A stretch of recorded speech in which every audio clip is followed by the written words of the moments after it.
In this episode of Grief in Common, we mention alcoholism, cancer, and death throughout. Hi everybody, welcome back to Winston's Wishes Grief in Common podcast. This episode we will be talking about going back to school. My name is Olivia and I'm joined today with Daisy, who is another one of our youth ambassadors. Do you want to give a brief introduction to yourself first, Daisy? Yeah. Hi, I'm Daisy, and you may have already heard me in episode 4. My dad died 1 year ago, and it was due to alcoholism. Lovely. And my name is Olivia. I'm 19 years old. My dad passed away 7 years ago next year, and it was because of blood cancer. But yeah, we've both got something in common. Yeah.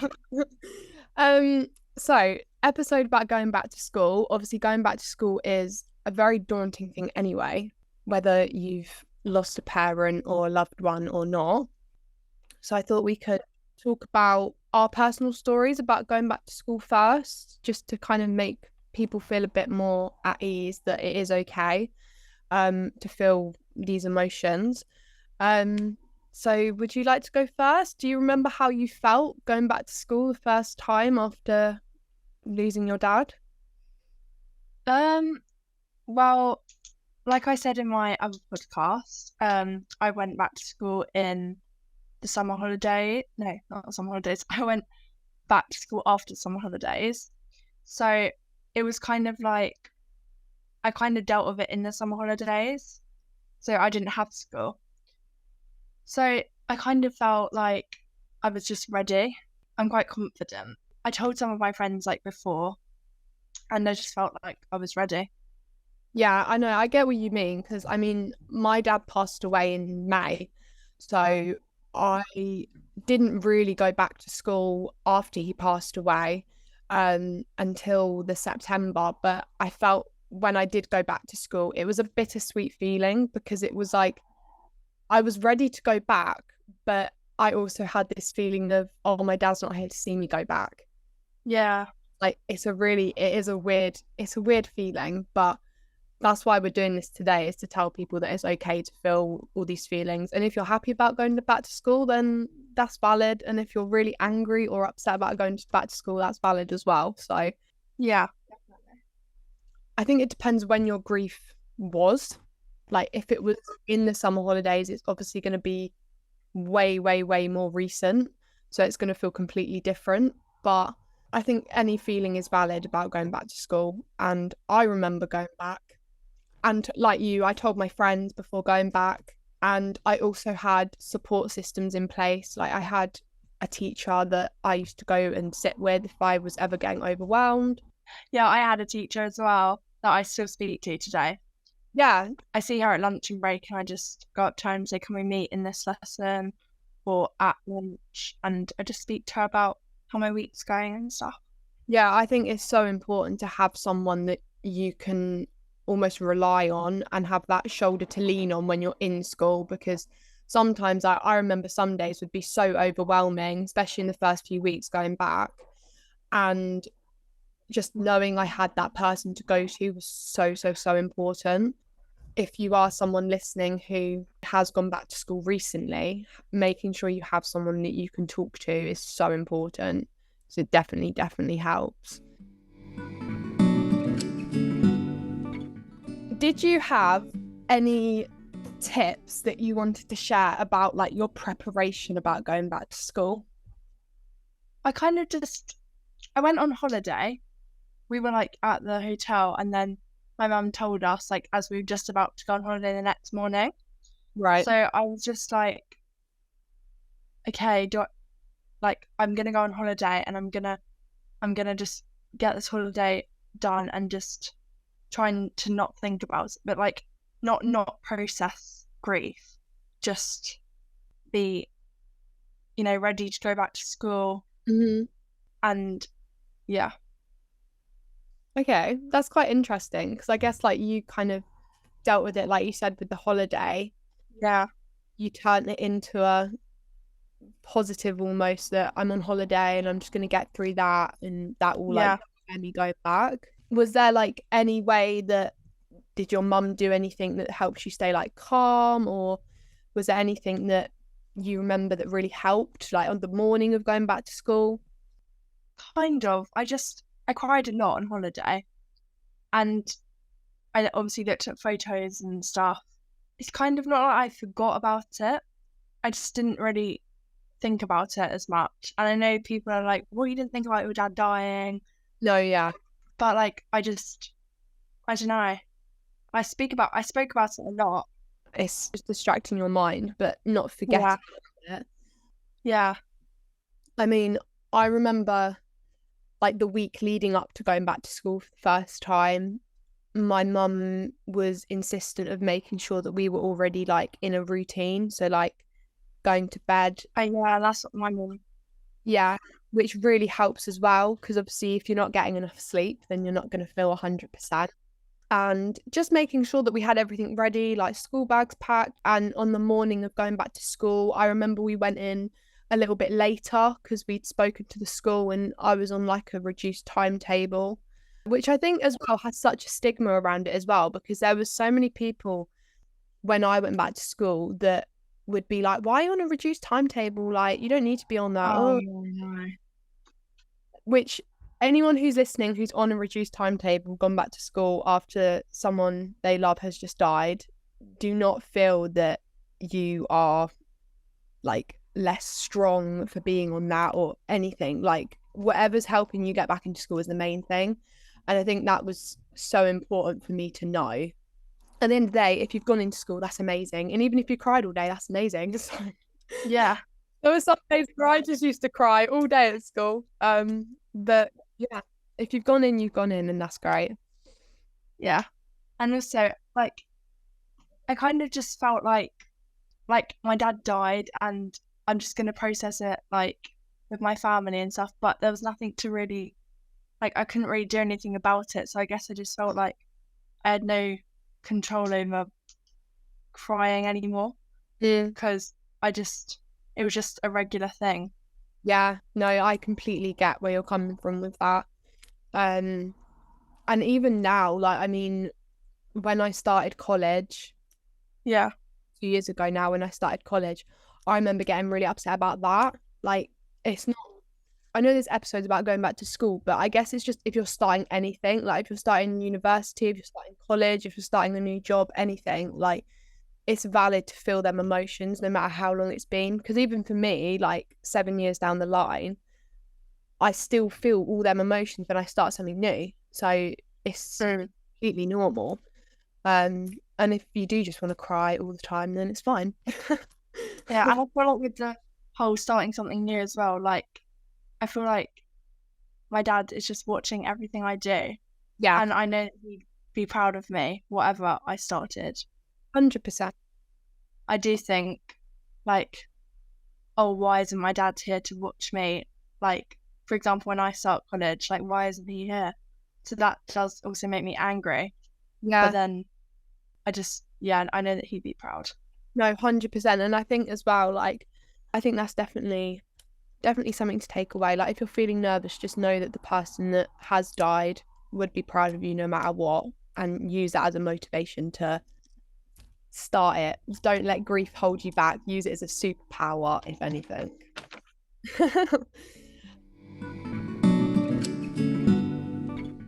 How did you tell your, like, class that your dad had passed away?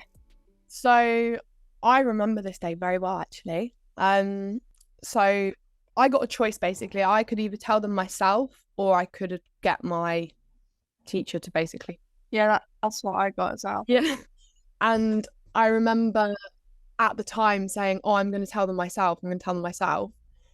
And then I got in there and went to tell them and just completely lost it and broke down. Walked out the classroom. Oh my God.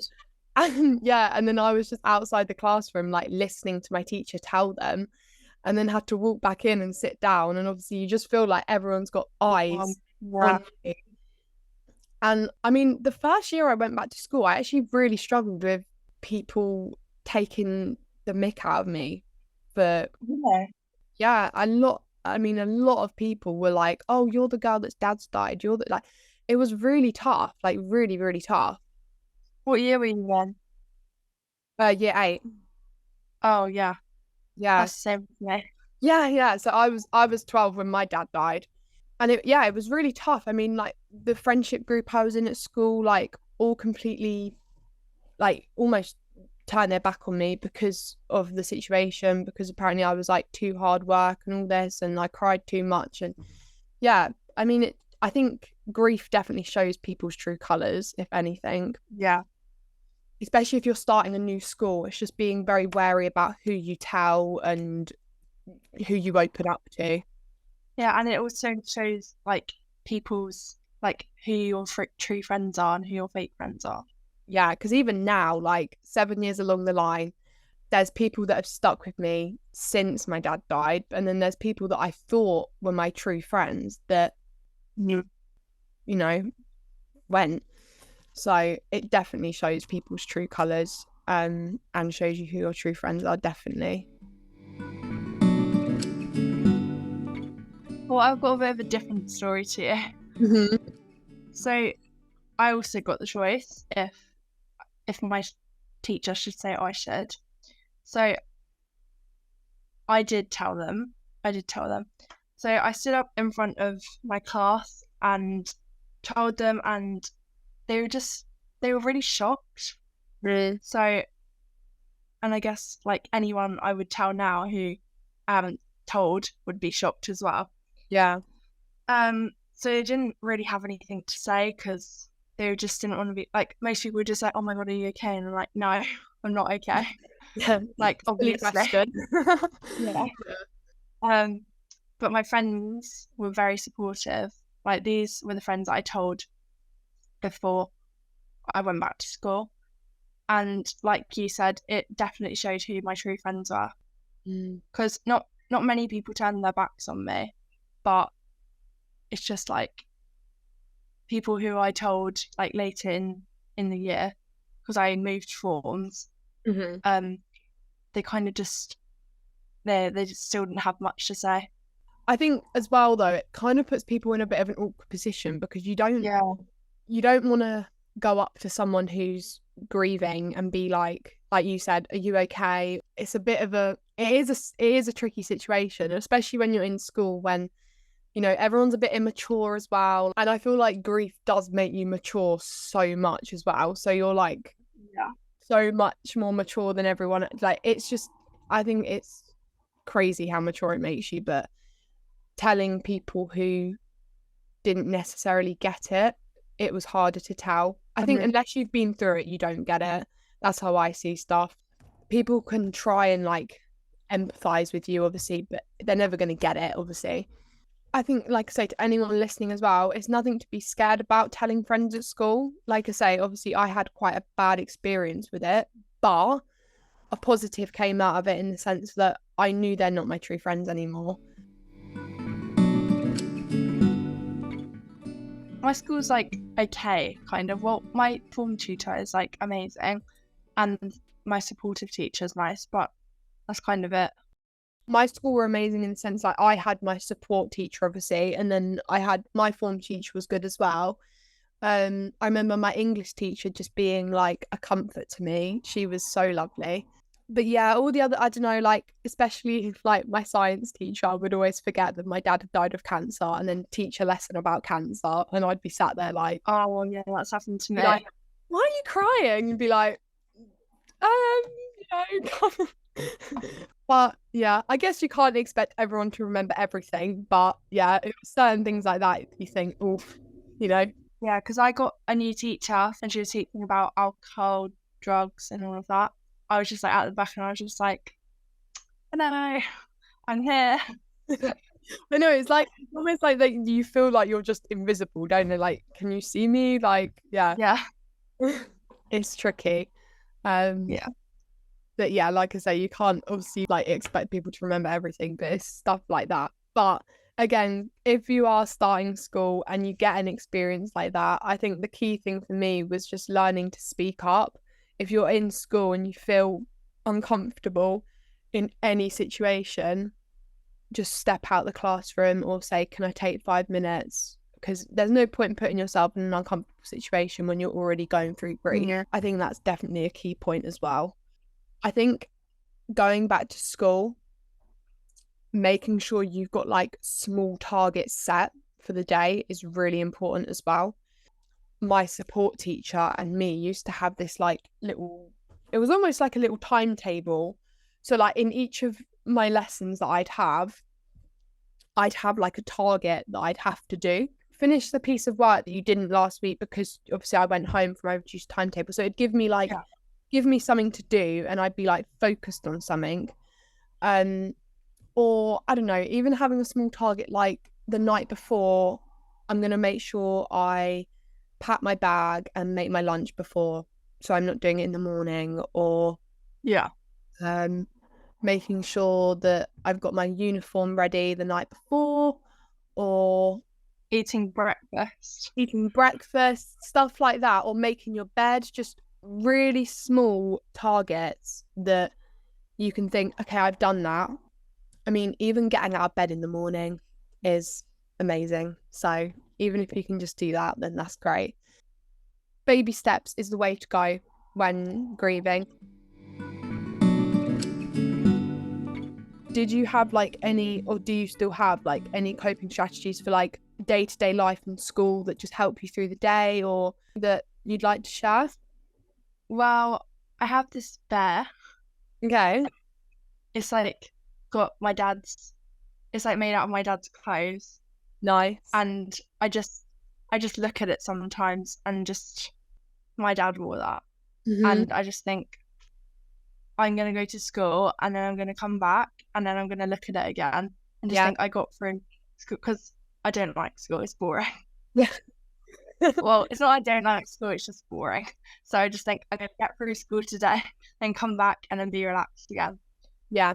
And then sometimes, this sounds really weird, but I have like the same eyes as my dad. So I sometimes take a photo of them and just look at them. And I'm like, yeah, I think, like, I know you said, oh, it sounds weird, but nothing, if it helps, it's not weird. But that's really lovely. Yeah. I think for me, the main thing, I mean, I've got younger brother and sister. My sister's just started college. My brother's just started his GCSE. So for them, it was like two big starting things for them. Yeah. And I think the biggest thing that my mum's always done from when I was in school to them is just having a routine and sticking to a routine, because I feel like when you're grieving, it's so easy to just get caught up in so many other things and to get distracted, and next thing you're going to bed at like, you know, 11 o'clock at night when you should have been in bed at 9. Like you get so caught up. So I think having a routine, you know, having dinner at a reasonable time, and just taking that time to unwind as well. Just, you know, saying to yourself, right, I'm going to have a shower. I'm going to make my room feel nice and tidy and get into bed and just feel relaxed. Because otherwise you get into bed and you feel like you haven't really relaxed. Also as well, I used to, up until I was in year 11, used to journal to my dad. So I'd come home from school. Oh yeah, I've done that before as well. Yeah, and just I've only done it once, but yeah, it does help. It does help. And I mean, that was like 5 years, and I've still got all my notebooks now from where I journaled.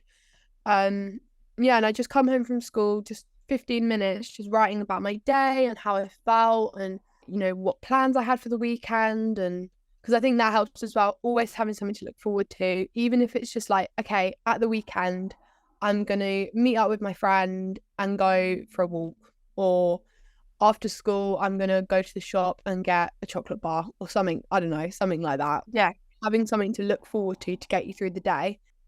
But yeah, journaling helped me so much, like so much, because I felt still so close with my dad. I found him the other week and I was so different back then to how I am now with it. Like, grief changes so much over time. And I think having it to look back on, it's really rewarding.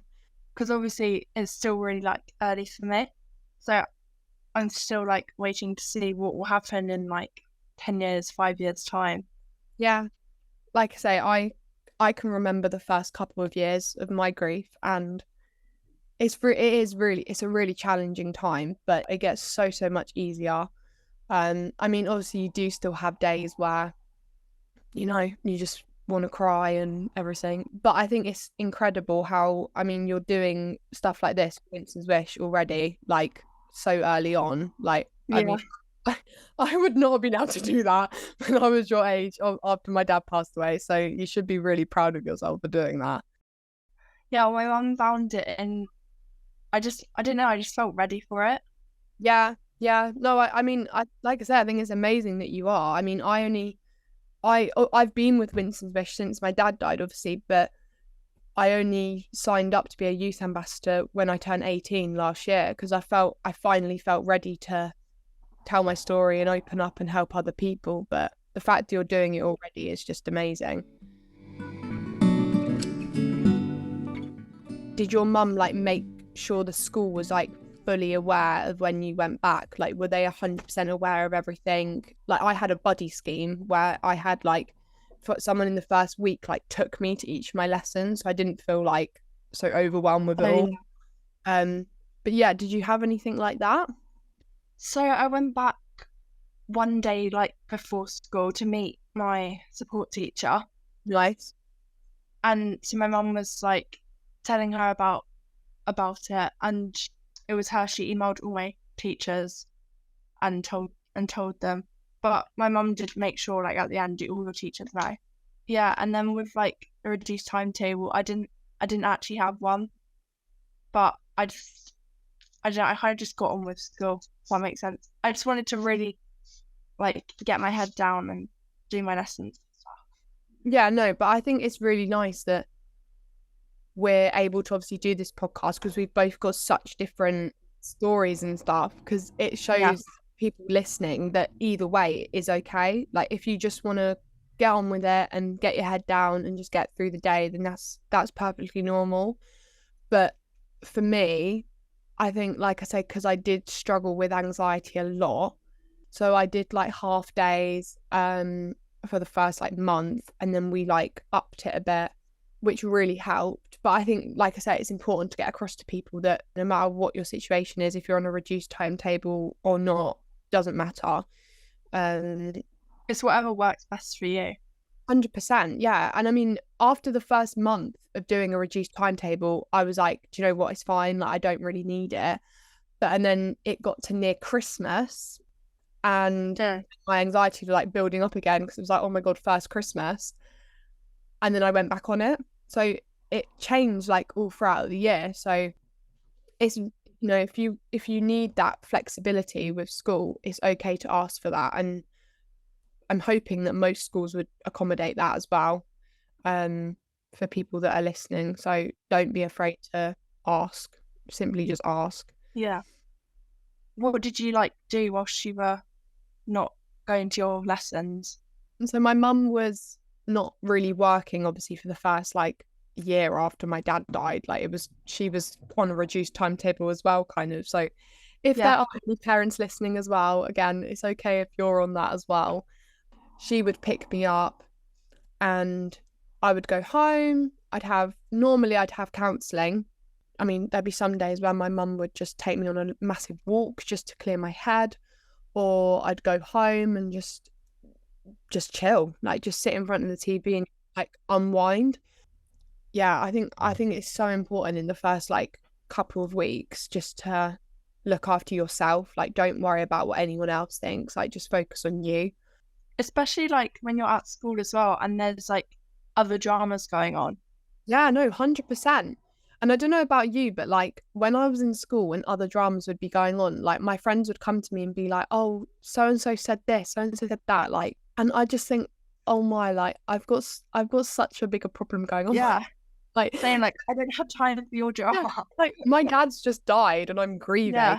I don't need your drama.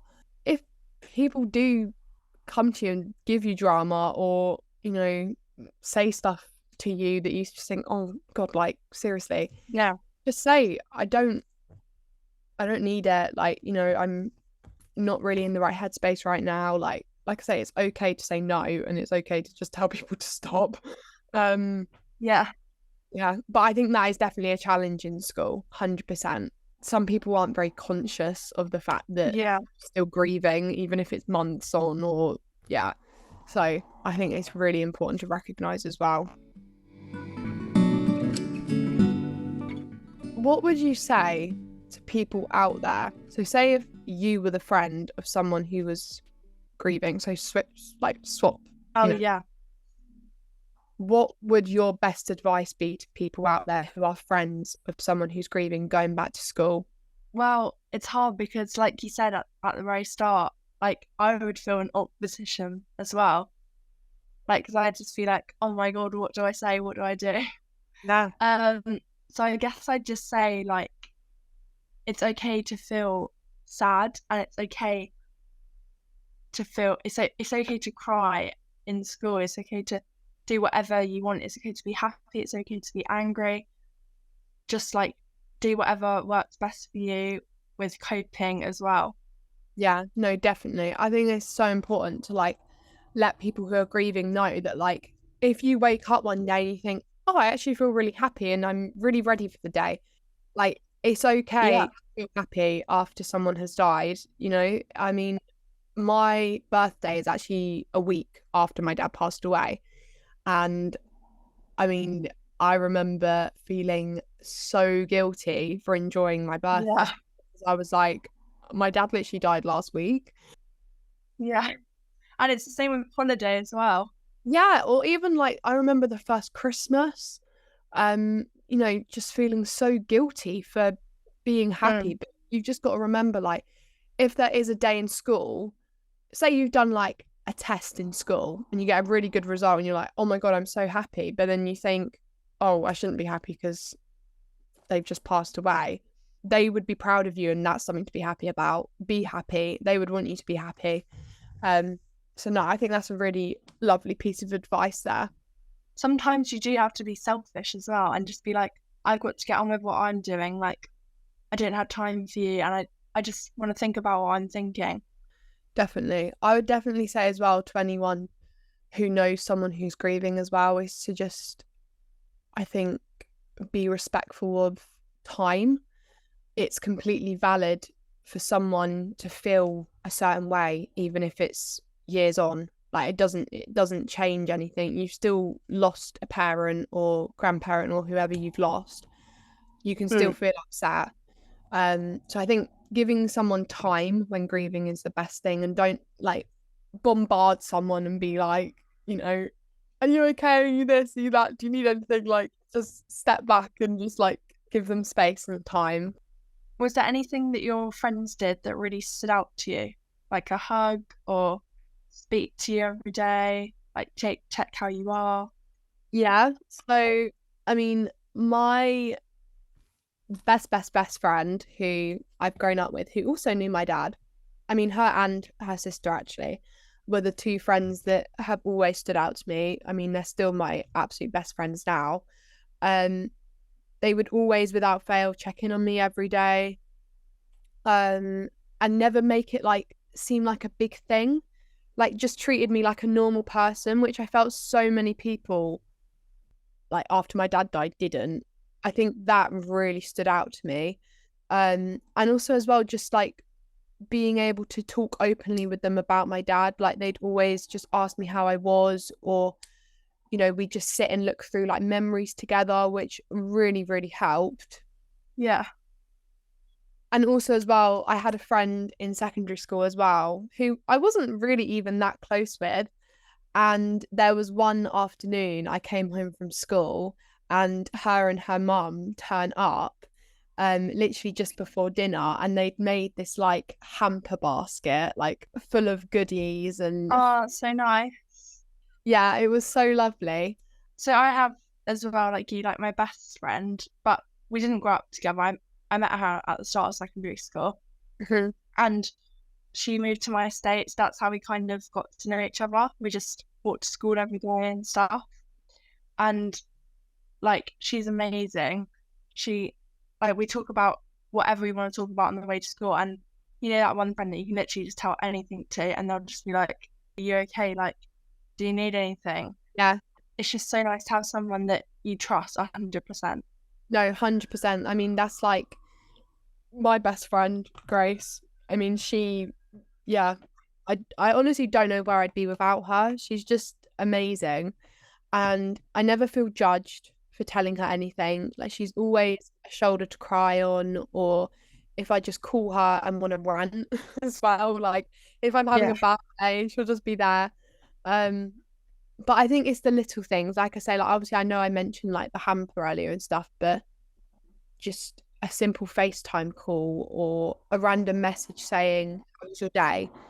Yeah, and also like, because before my dad died, my mum and dad were divorced, like recently, and my dad obviously like was drinking, and he just had like, he was just rough for like 2 years, and my best friend, she's kind of going through something similar at the moment, and so it's kind of nice that she knows what I'm going through, and I know what she's going through.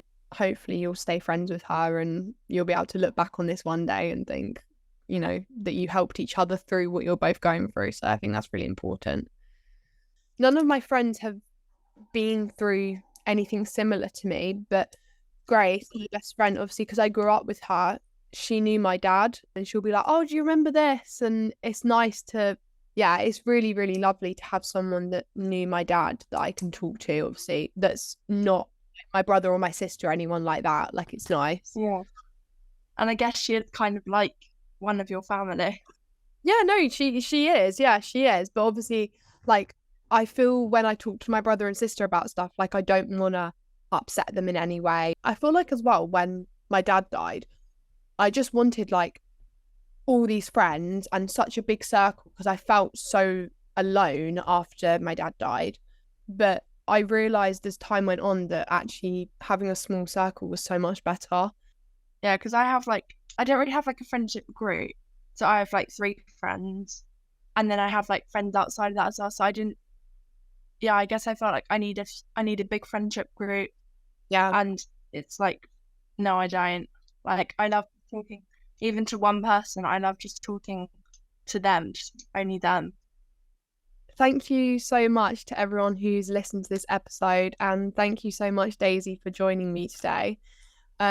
We hope that we've spoken about stuff that's going to help and given some valuable advice. Definitely just the thing about that you got to figure out what works for you during grief, and just don't let anyone else say anything that what you need to do. Yeah, definitely. And I think my key takeaway from this episode is that going back to school or starting anything new, it's going to be daunting, but don't let it stop you from doing it. Use grief as your superpower and don't worry about what anyone else thinks. And like Daisy said, just do what works for you. Thank you. Bye.